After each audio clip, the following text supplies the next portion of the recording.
Quetta has believed. They believe in their Karachi agenda-based captain, Saud Shakeel. They believe in Fahim Ashraf, the Rana, the Fimu, the power of the Ashraf. They believe in winning 8 consecutive. I can't even get to this intro.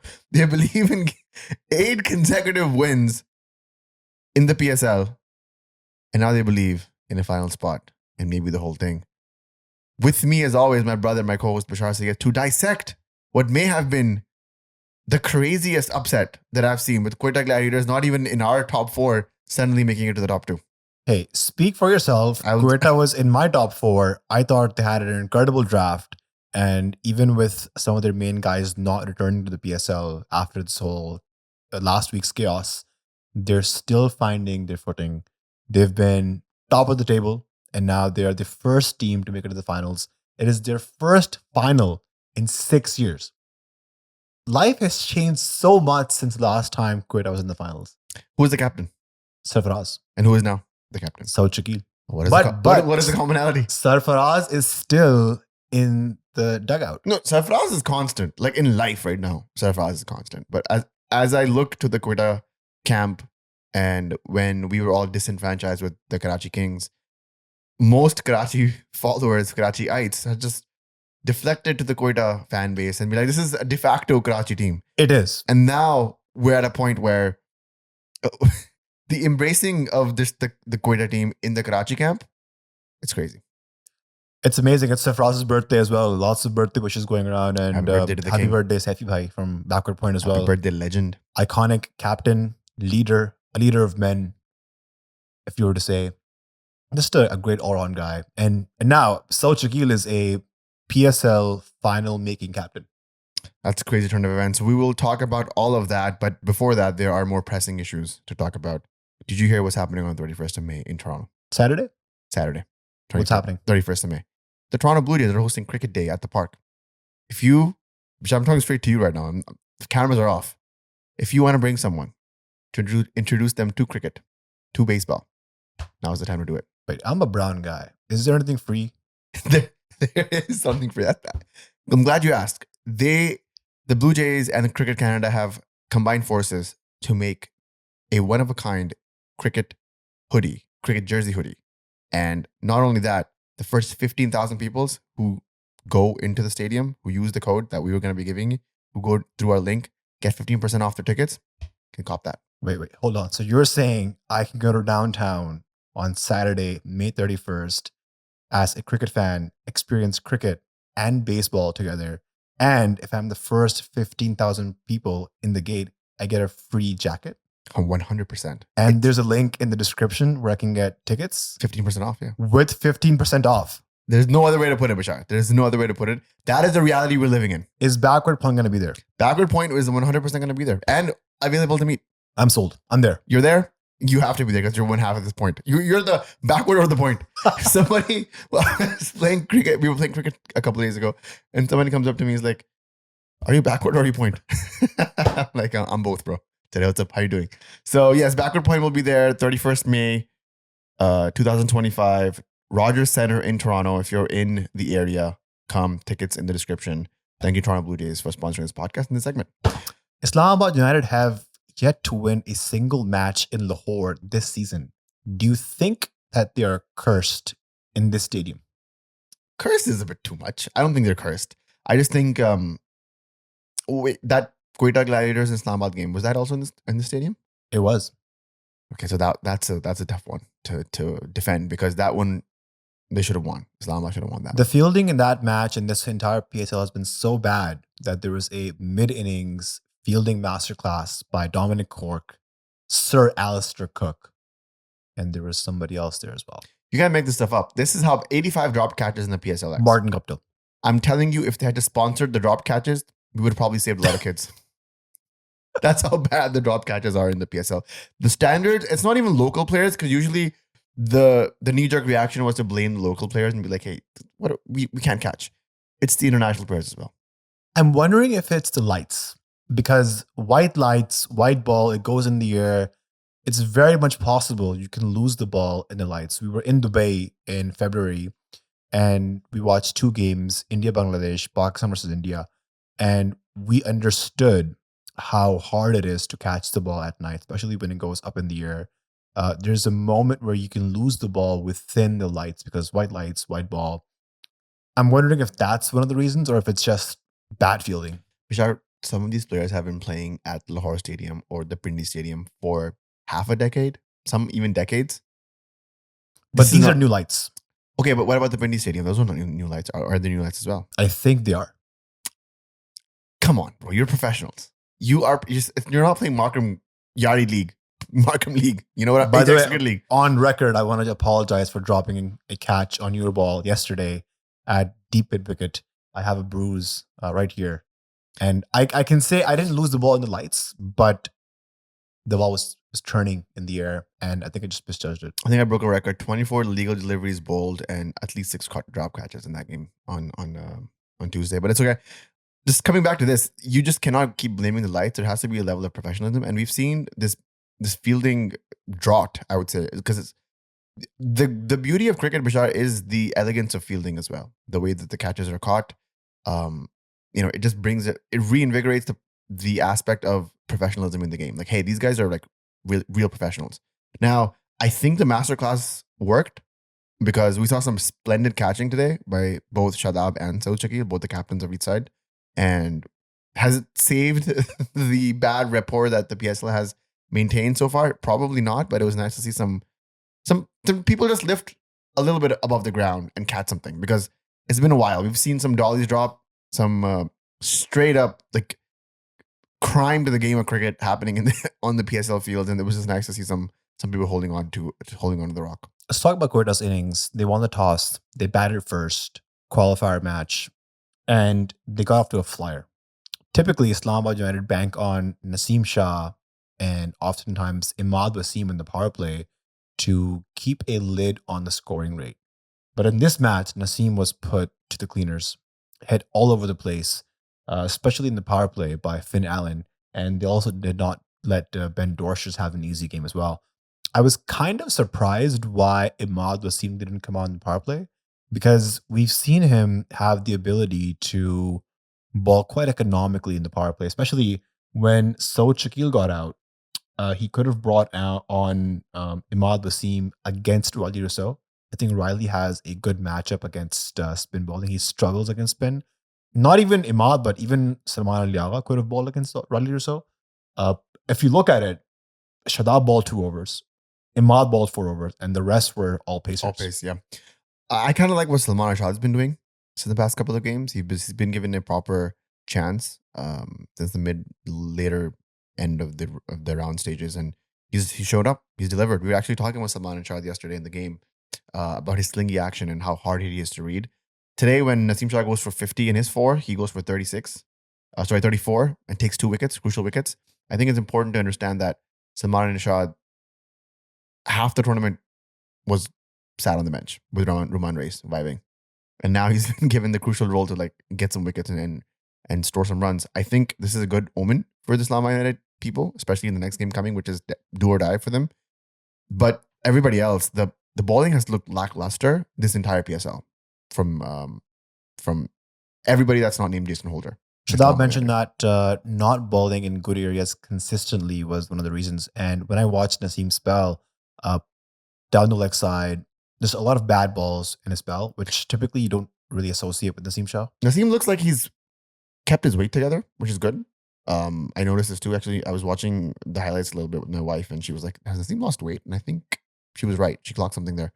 That's good that he's keeping a check of his weight, but the problems that Naseem's bowling, the problems that we have raised before with Naseem's bowling, they are still there. You'll see 3 or 4 good deliveries, and you'll see 2 horrendous deliveries down the leg side or on middle stump where he gets whacked in the power play. When you know you have an offside dominant field, you're not bowling to your fielders. There was a situation last night's game as well where we were talking to a bowler who had an offside dominant field. He's a spinner. He's just letting them clock and getting wides and bowling off his mark. That's a problem. And at this stage, you're going to get found out. Now, I don't know what it is that Naseem is trying to look for. I think you as a fast bowler can probably talk better on that. I think it's the magic delivery that just the magic has not spun. And Tell we've you been, what waiting, happens. we've been waiting for a long time, but it's not happening for As him. a right arm outswing bowler myself, what happens is I'm bowling a good channel off stump line. It's swinging away from my hand. It's seaming off the pitch. And batsman's doing a plain miss, not edging it. The bowler gets frustrated. And what you do is you go straighter, you go fuller to get that magic ball that starts at middle stump, swings away, finishes on off stump. But oftentimes, I would say in my case, 95% of the times, when I go for the magic ball, it goes down the leg side and I get clipped for like 2 runs or a boundary. I don't know how to fix that. I would love to maybe ask someone like Jimmy Anderson or Tim Southey, Bhuvneshwar Kumar, how they mastered that magic ball that starts at middle stump, swings away, and it finishes on off stump. That is my dream ball. I have bowled it a few times, but it's just so difficult to nail it, especially up front. With Naseem Shah, I just fear that he's going into the bucket where Babar Azam, Mohammad Rizwan, Shaheen Jafri were, which is they became superstars before they became the best players that they could, and that's a problem. And I think Naseem Shah is in the same way, where we've been identifying these issues for 12 months, maybe 18 months. That hey, there's potential in this bowler. He's quick, he's fast. He has that mentality to just go out there and take wickets. He's a winner. We've seen that against the Afghanistan games. He just needs to keep improving, keep getting better. That's concerning to me because when you look back at Naseem's entire career so far, yes, it's been injury struck, but Naseem's best memories have been with the bat. You look at the 2 games he's won against Afghanistan, the Asia Cup, and then the ODI series the following year.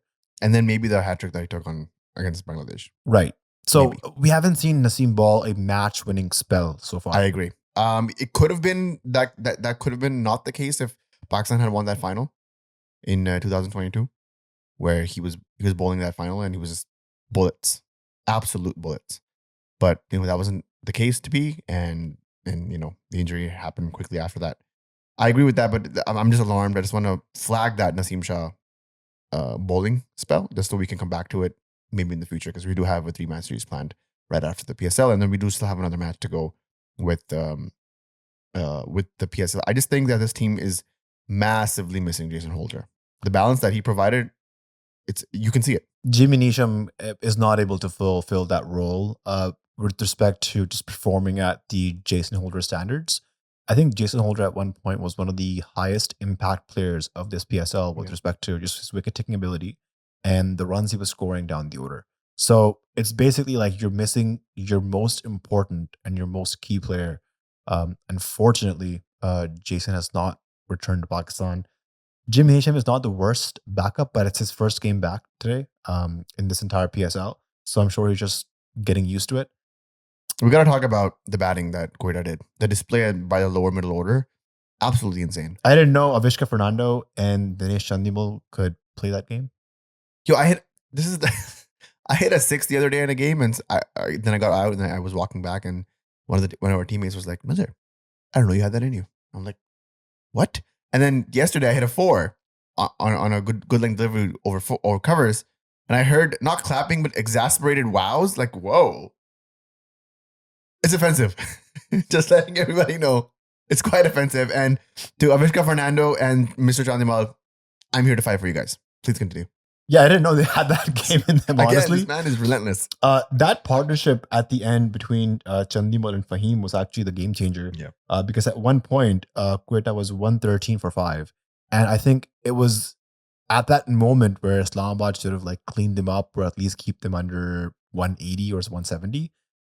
Fahim Ashraf, we've talked extensively on how he is an absolute PSL legend. The GOAT. 22 batting average, 140 plus strike rate. One of the top wicket takers in the PSL at a pretty decent economy. He's just been named in the Pakistan team. And we're going to do a separate podcast reviewing that entire squad. And previewing the series. But with respect to PSL standards, he is an absolute legend. He was picked in the platinum category in Quetta. This was a story narrated by the GM of Islamabad, where Islamabad was about to retain Fahim, I think in the gold or diamond category. But Fahim reached out saying that he's gotten an offer to be picked in the platinum category by Quetta. And so Islamabad, being the franchise that they are, they released him into the draft. And subsequently, he was picked up by Quetta in the platinum category. And he's been performing really well. Second highest wicket taker. These are platinum numbers. And Definitely. plus the runs he scored in a qualifier match, he single-handedly helped them get to the final.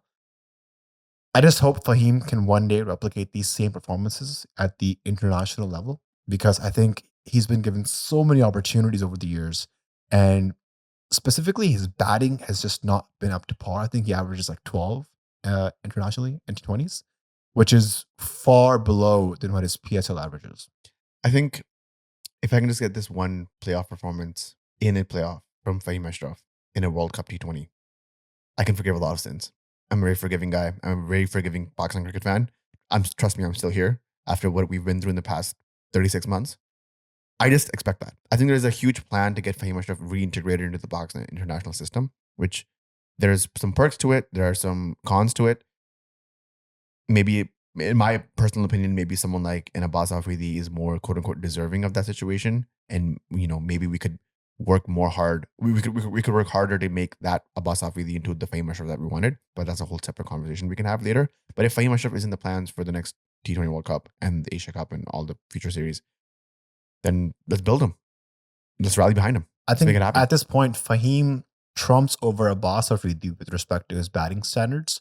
Also, Fahim Ashraf is a left-hander, so having a left-hander come towards the back end of the innings is another edge that he has over Abbas Afridi. Again, we'll do a separate podcast on the whole Pakistan squad, but just this match. Yeah, it's important to note that. Fahim in the post-match mentioned that because he played for Islamabad, he kind of knew how they operate, and I'm sure Islamabad had done some working on Fahim as well, but just Fahim Ashraf is like a Ben Stokes, Gary Sobers, Imran Khan, Ian Botham of the PSL. I'm not even joking. All right. The numbers back it up, guys. Take a chill pill, guys. This guy just said that he would take a Virat Kohli over Imran Khan in his test squad of all time. So just captain too. Take everything as with a grain of salt that comes on from that side of the podcast. All right. Before we get into the second inning, Bashar, do you have any meaningful ad reads? Perhaps by a company that would help you send money. Perhaps by a Sendwave. Look, the PSL is happening in Pakistan, and the best way to send money to Pakistan is through Sendwave. They're fast, they're secure, they have competitive rates, and you can use the code SCOREPK. It's SCOREPK for $10 towards your first transfer.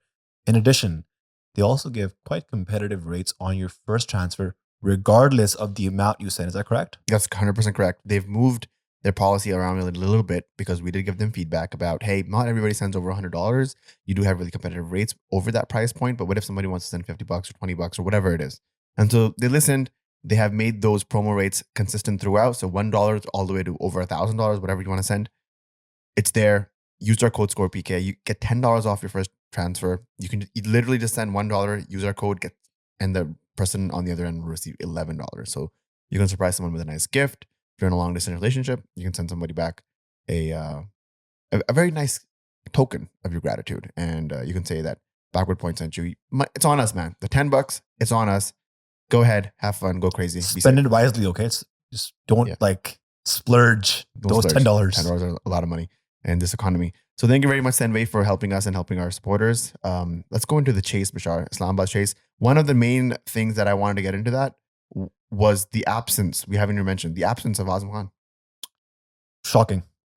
I thought he was rested, but it looks like he is not part of Islamabad's plans for the last part of this PSL. Instead, they've gone on with this wicketkeeper batter named Ghazi Ghari from Karachi. Youngster, quite agile, quite fit, and he's been keeping quite well. He's also playing as the emerging player. You have to also notice that Islamabad in the past few games were trying to adjust guys like Saad Masood and Mohammad Shehzad as the emerging guys, and just taking one player out meant that they had to make a few more changes to their entire combination. And Ghazi Ghari, to me, has been playing as a specialist wicketkeeper because he came to bat today below Naseem Shah. That's what I was saying. It's a very long time since I've seen a specialist wicketkeeper in just cricket. We've been so used to wicketkeeper batsmen that it's crazy to see somebody who keeps to come out at number 10. In the 90s, in the 80s, a keeper's role was to be a keeper first and then a batter. And guys like Moin Khan, Rashid Latif, their batting numbers aren't the best, but they were judged mostly on their performances as a keeper. And that's why I think Rashid Latif is probably one of the greatest keepers that Pakistan's ever produced. It's only until the late 90s and 2000s where Gilchrist probably? Adam Gilchrist came on the scene, Yeah. and he started playing aggressive cricket up top. And even in Test cricket at number 7, he was just a phenomenal guy. I remember guys like, Wasim Avakar talking about how you would get Australia's top 6 out, which would be guys like Ian Healy, Ricky Ponting, Steve Waugh, Mark Waugh, and then Adam Gilchrist would come walking at number 7. Yeah, that's crazy.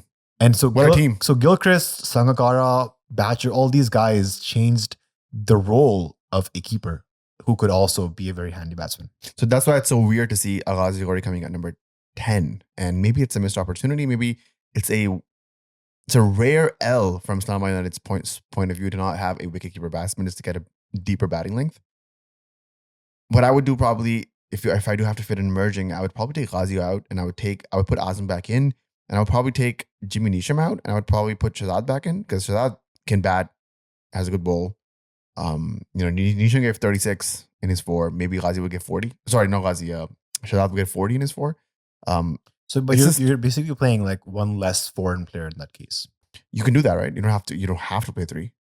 You have to have 3 in your squad. 3 in your squad, yeah. I think you can play up to 4 in playing 11. Yes, but there's no relegation on how many you can play on the bottom end. I'm not sure if Mohammad Shahzad and Jimmy Neesham are Comparable? interchangeable. Yeah, because Jimmy Neesham is a lefty batter, quite a hard hitter.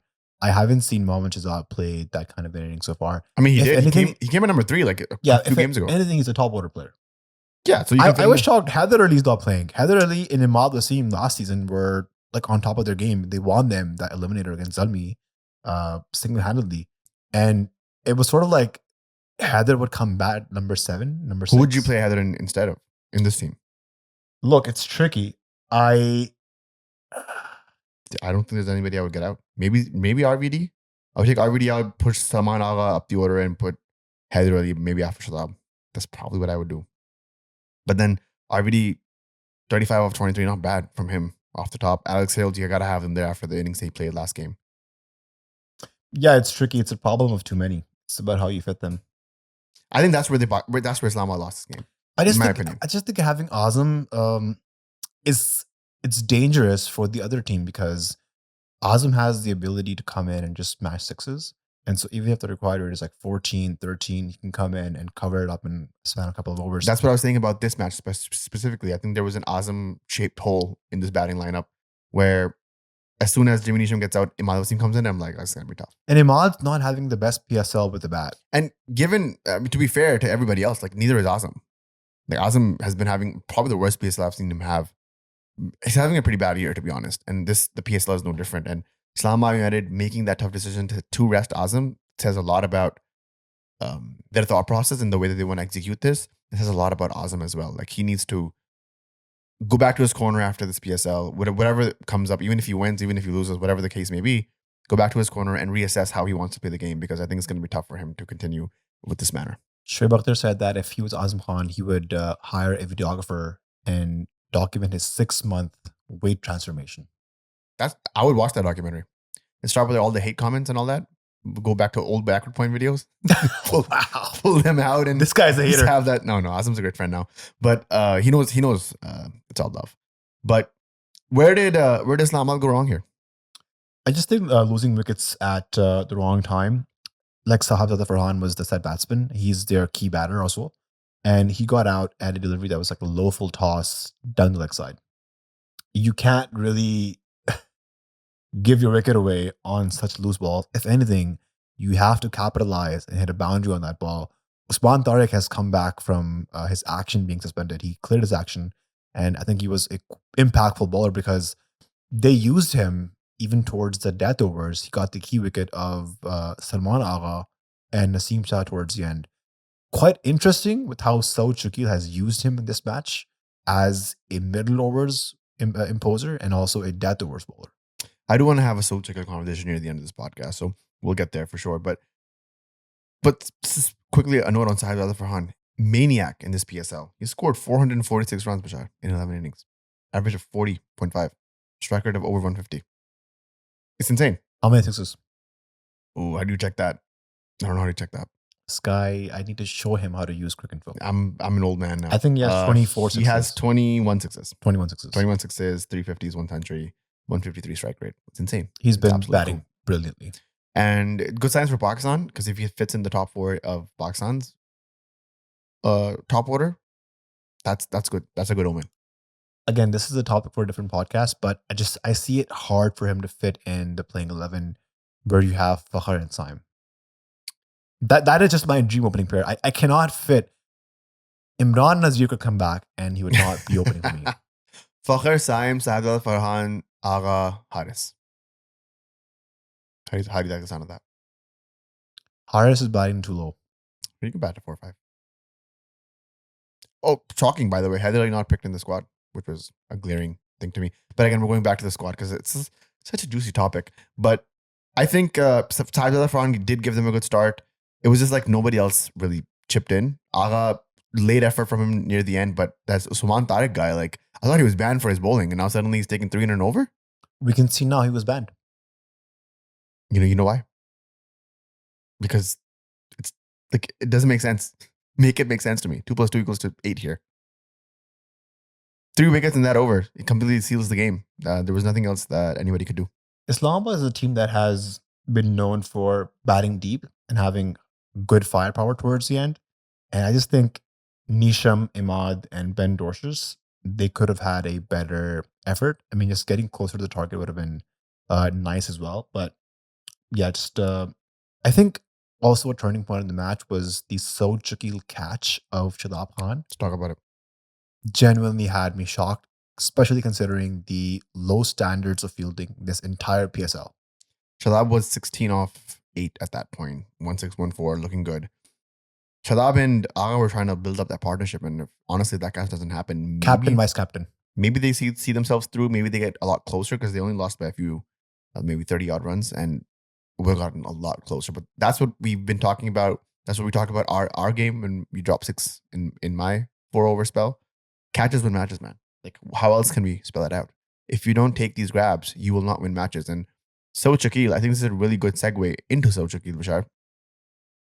Are we going to let a Karachiite who's captaining Quetta win a PSL, and even after winning the PSL, he is nowhere close to being in the top 20 international players of the T20 squad?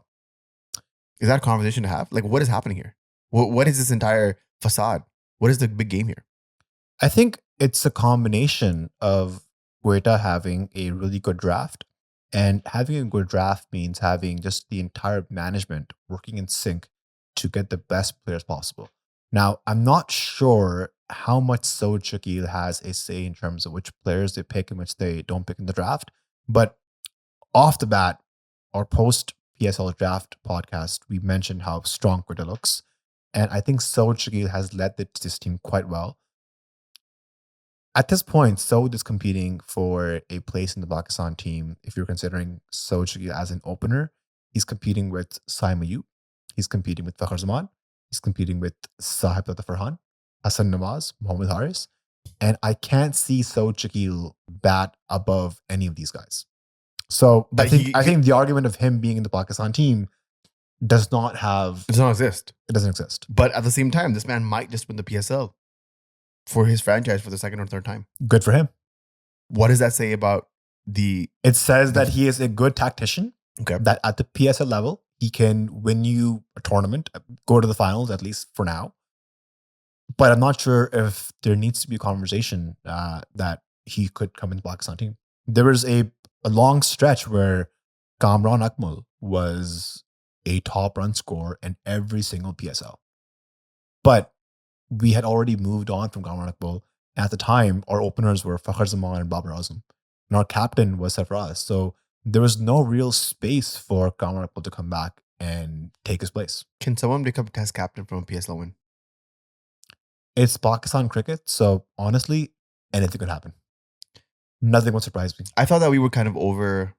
I thought that the PSL was a reflection of how the masses, the management, the cricketing fraternity felt about Anchor's role, quote unquote Anchor's role in T20.